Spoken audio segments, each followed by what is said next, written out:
معجزاتی ڈھکن۔ ایک دفعہ کا ذکر ہے، ایک عجیب و غریب شہر ایتھیریس ہوا میں بادلوں کے اوپر ٹھہرا ہوا تھا۔ یہ شہر بہت خوبصورت تھا اور سب لوگ اسے خوابوں کا شہر کہتے تھے۔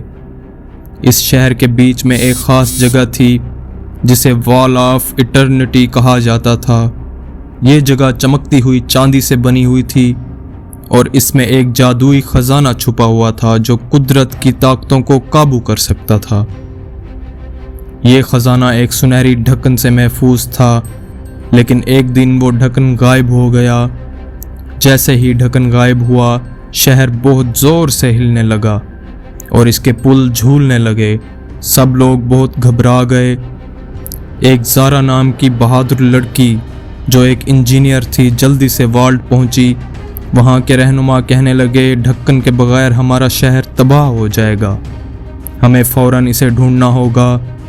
زارا نے اپنے دوست کیل جو ایک پائلٹ تھا اس کے ساتھ ڈھکن تلاش کرنے کا فیصلہ کیا۔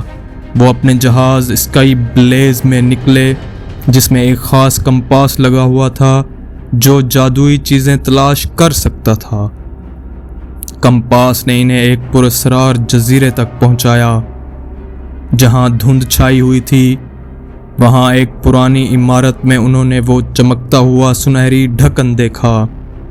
زارا نے اسے اٹھایا تو ایک آواز آئی، یہ طاقت صرف انہی کے لیے ہے جو اسے سمجھ سکتے ہیں۔ لیکن جیسے ہی وہ واپس جانے لگے، کچھ نقاب پوش لوگ ان کے راستے میں آ گئے۔